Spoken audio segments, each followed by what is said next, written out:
Hey everyone, I'm Diane from Educators Explore, and today I'd like to welcome Dr. Kathryn Welby from Merrimack College. She's going to talk to us a little bit about some tips and strategies for working with your children at home, remote learning. So welcome. Thank you, Diane. I'm excited to be here. In the next few minutes, I'm just going to share a quick presentation about some remote learning strategies that may or may not work for your child. Remote learning is difficult. It's difficult for everybody. It's difficult for parents, teachers, our children. Remote learning is even more difficult if you have a family with children on IEPs. So that's what I'm going to focus on a little bit about what to do to accommodate your children. All right, I'm going to share my screen. Great. I'm going to turn it over to you then. There you go. Thank you.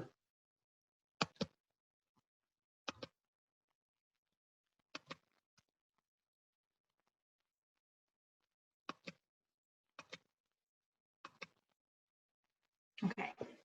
For the next few minutes, I'm going to talk generally and share a few quick tips of the trade to help navigate some of the challenges I've been listening to from parents in the community. I also want to add a disclaimer that I understand each child is an individual, and what works for one child may not work for the other. These tips may work for some children and not for others, and that is okay. We all need to understand that our children are individuals, and we must not give up in trying to support their needs. A little bit about myself. My area of experience is in the kindergarten through the 6th grades. Before I transitioned my career to teacher development, I taught in various special education and elementary classrooms for almost 15 years, minus an extended maternity leave. The tips I share with you today worked more often than not through my years of trial and error.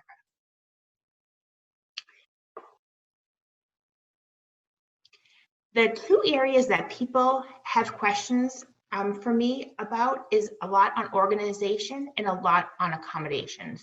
So instead of going over the million different areas of difficulty families are experiencing, I'm going to talk about those two areas in general. Organizational tips. A schedule provides the day with structure that orders a young child world. Although predictability can be tiresome for us adults, children thrive on repetition and routine. As they get older, when a child knows what's going to happen and who's going to be there, it allows them to think more independently and feel more safe and secure. A disrupted routine can set a child off and cause them to feel insecure and irritable. Right now, we're in the middle of a pandemic, and we are all experiencing a disruption of routine, so adding structure, routine, and stability may seem like a lot of work initially, but children will appreciate it, and eventually you will too. How can you add structure and routine? Maintain a constant routine and have a quiet area to learn with limited distractions. Using schedules, timers, and rewarding your child for time on task with activities they enjoy. One of the ways you can do this is a first then chart. If you see them, you can easily create this on your own using either a computer or even a piece of paper. You can draw it, you can take pictures, whatever works best for you and in your family. For example, first, this is my daughter working. My daughter needs to finish working and then she can play with her toys. So it's just a visual cue of first and then.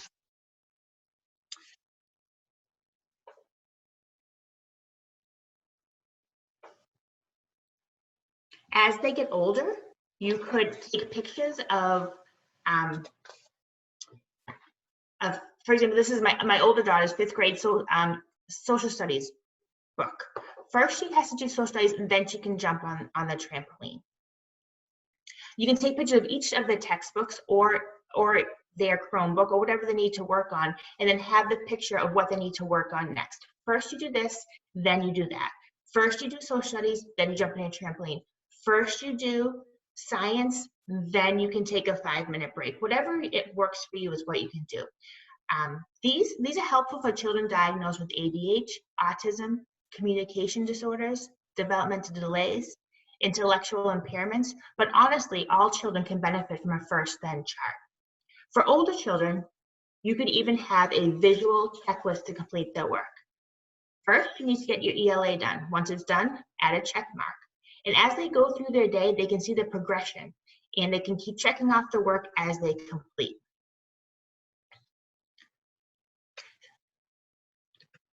Some children have difficulty working for prolonged periods of time without a break. They may get frustrated or mentally drained, start to look around, cry, talk, complain, fall off their chairs. This often leads to adults yelling or telling them to get back to work before your child is mentally ready. Sometimes they could become resistant and refuse to get back to work. Other times they could say, I'm too tired, this is too hard, I don't know what I'm doing, I'm so bored, I don't care, etc., etc. We've all heard these things. If they do get back to work, they may work slowly, or they may rush through the assignment and not put forth their best effort. Timers can help. Tell your child that she needs to complete a certain amount of work and allow them to work towards a break. For example, you could say, finish your next 10 math problems, and I will give you a 5-minute break when you're done. In those 5 minutes, they can do an activity they choose or they enjoy. Or it could be if they have to do some reading, silent reading or independent reading. Okay, you read for 10 minutes, then for 5 minutes, you can do an activity you enjoy.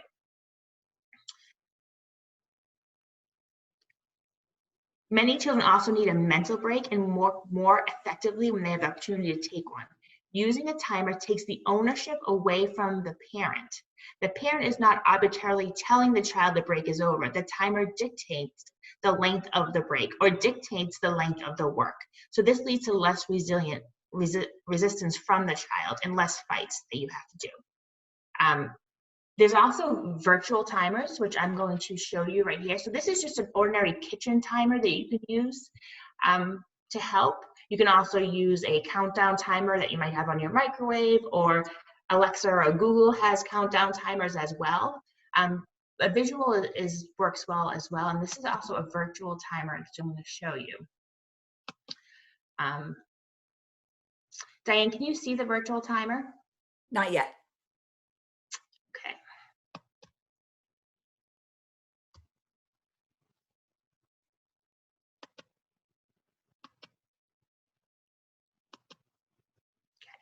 Can you see it now? Yes.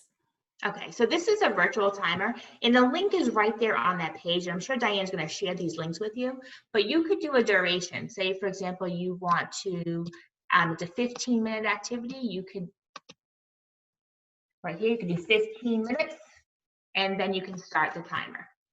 So your child knows that in 15 minutes, the bell is going to ring, and they have to either stop the task that they're doing and take a break, or if they're on a break, they have to go back to working on their task.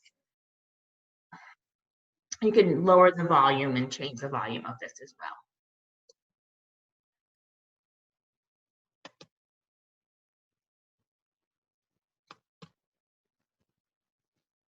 Go back to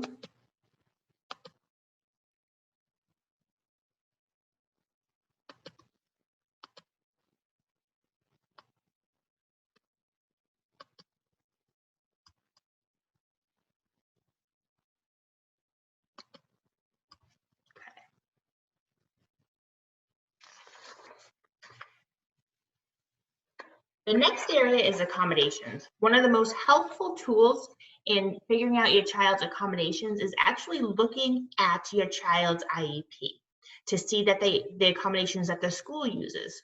Most of those accommodations can be replicated at home. So once you go into, I'm going to show you exactly where to look on your child's IEP. If you look at the present level of educational performance, PLEP A, that should be helpful. Let me get that up for you so you can see it. Diane, can you see it? No, not yet. I think you need to go back to your other screen share. Okay, let me get there. Can you see it now? Yes. Okay, so this is a Massachusetts individual education program, and the PLEP A is located in the second section of the plan. So if you scroll down to the second page, present level of educational performance, general curriculum, and you go down to Oh, the second section here, what type of accommodation, if necessary, for the student to make effective progress. And in this area, it could say things such as frequent breaks, visual instructions, flexible seating, sensory tools, noise, reduce noise and distraction. So that area, this section right here, you can take a peek at, and you can try to do those at home. Can you see my slide again? Yes. Okay. So one common accommodation is flexible seating, and flexible seating is just that, flexibility in the seating of your child. So if you look here at the different pictures, there are different ways that your child could be working. Your child could be working on an exercise ball that increases focus. They can even bounce on it. They can stand up and do their work, no back to their seat, or on the ground. This is in addition to a regular seat. Flexible seating gives students the option and control of their physical environment in which way works best for them. In other words, they have a choice, and your child will gain greater flexibility and control of their surroundings, given the autonomy and the comfort to stay engaged and focused. This leads to increased engagement and is linked to higher motivation in academic performance and overall improved behavior. If they have a choice to how they can sit, where they can sit, what works best for their learning, then they appreciate that, and most likely they will work harder.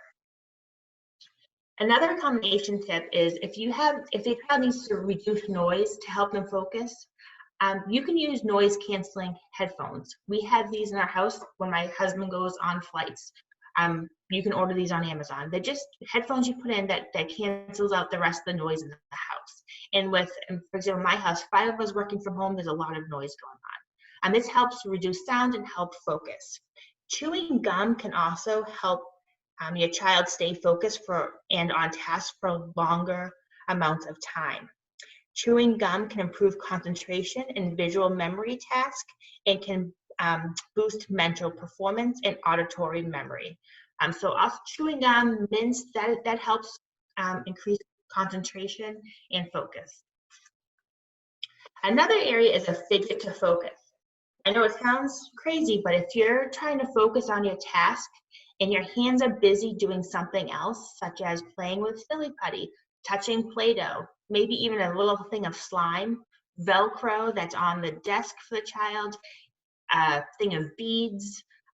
They have those squishy toys now that you can get at the dollar store, things like that. When your hands are busy, it actually focuses your brain to increase efforts on the task at hand. Fidgets are very helpful for children diagnosed with ADHD, anxiety, autism, executive functioning problems, because the prefrontal cortex is the office manager of the brain. And that part of the brain, when you have these various abilities, becomes ineffective in organizing information and ineffective in focusing. However, with some type of fidget or something else going on, it actually forces the brain to work harder and concentrate with the task at. There are a bunch of parent resources that actually Diane's probably going to post for you guys, but there's some do-it-yourself tips to make some of these sensory tools, things that you may have around the house, the sensory bottles, the calming, and also Merrimack College faculty put together resources that parents can use at home and recommendations and how parents can ease their kids' stress as they navigate remote learning. Dr. Russ Olwell, the Associate Dean, wrote that, and that is also a link that you can look at, and I'm sure Diane's going to post as well. In the end, remember, you know your child best. These were some very generalized tips that you could try at home as you and your child try to navigate this remote learning together. Remember, what works for one child doesn't always work for another child. And as you work together at home, you will learn what works best for your child. Good luck. Remember, we're all in this together. We're all learning together. But if you do have any additional questions regarding, following your child's IEP or what you can do at home as a parent, please email me and reach out to me. My email address is welby@merrimack.edu. I'm happy to have a conversation. Thank you. Great. Thanks Um, so much, Dr. Welby. This has been really informative, and I'm sure that the families working at home will really appreciate this. So thanks for your time today. Thank you so much, Diane. Take care.